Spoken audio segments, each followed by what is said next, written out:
नमस्ते दोस्तों, आज हम आपको एक ऐसी कहानी सुनाने जा रही हूँ जो आपको प्रेरित करेगी, हंसाएगी और आपकी सोच बदल देगी। यह कहानी एक छोटी बच्ची तोत्तो-चान की है। तोत्तो-चान एक जापानी उपन्यास है जो तेत्सुको कुरयानागी द्वारा लिखा गया है। तोत्तो-चान जब बहुत छोटी थी तो इतनी शैतान थी कि उसकी शैतानी की वजह से स्कूल से निकाल दिया गया था और आप यकीन नहीं कर सकते कि एक छोटी सी बच्ची जिसकी अभी अभी स्कूल जाना सीखा है क्या वह इतनी शैतानी कर सकती होगी।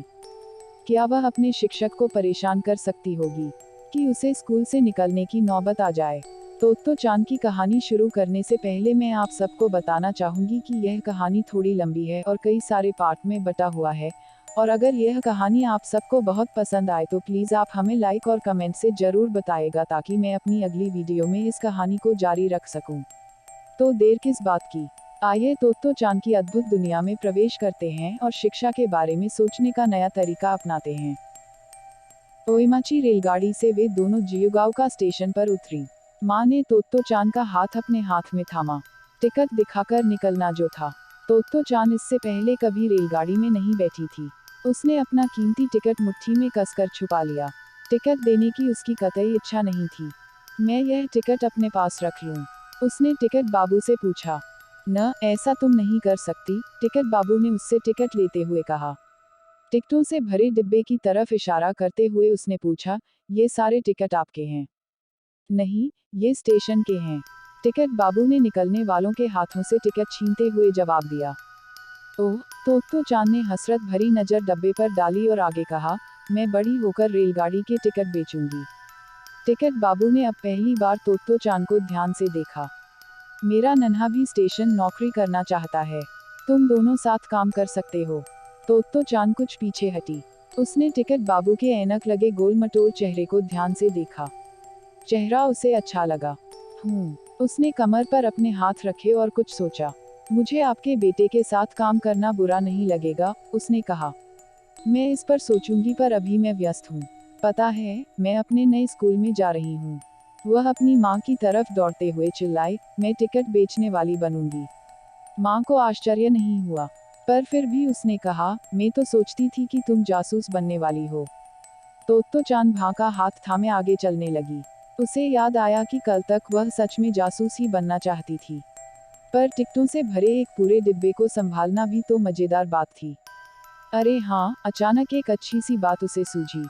उसने अपनी माँ की ओर देख जोर से पूछा, क्या मैं ऐसी टिकट बेचने वाली नहीं बन सकती जो असल में जासूस हो?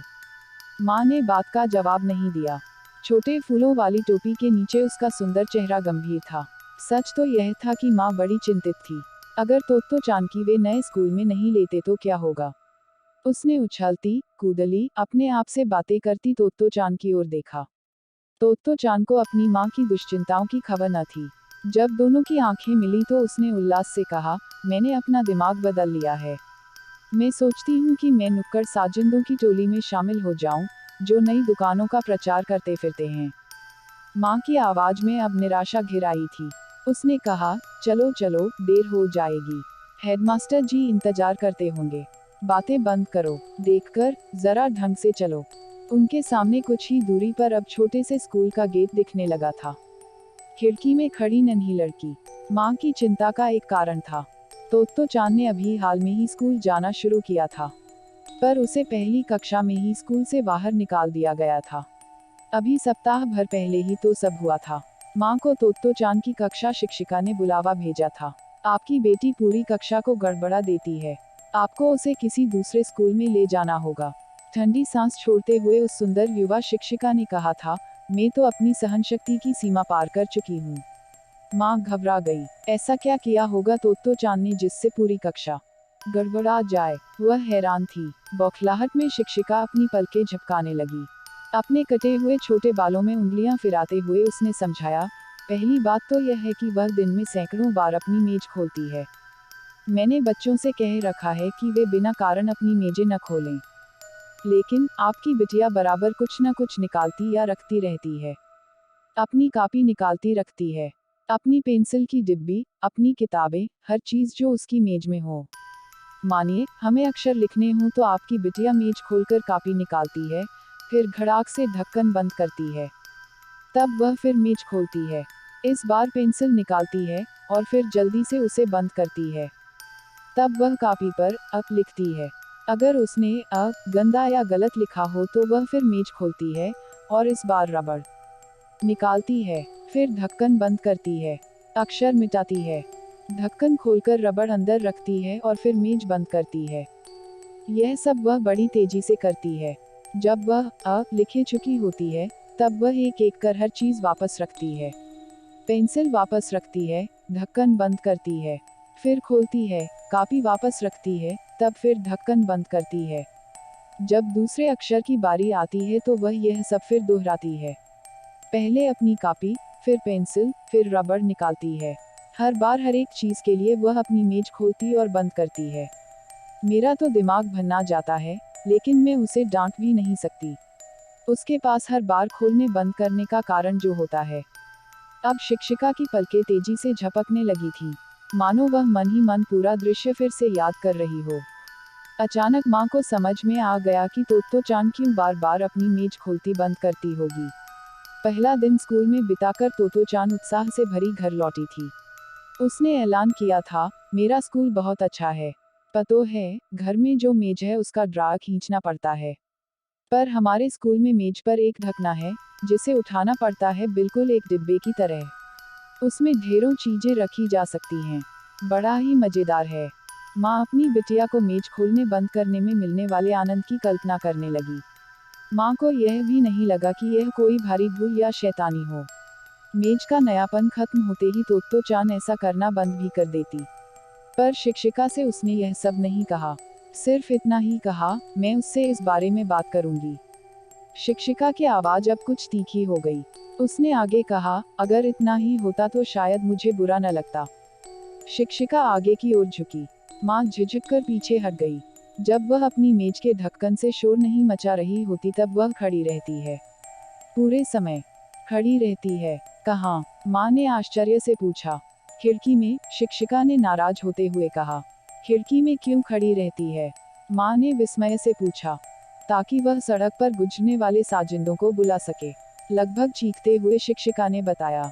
इसके बाद शिक्षिका ने जो कहानी सुनाई, उसका सार कुछ यूं था, पूरे 1 घंटे तक अपनी मेज के ढक्कन को उठाने पटकने के बाद तोत्तो चान अपनी जगह छोड़ खिड़की के पास जा खड़ी होती और बाहर झांकती रहती।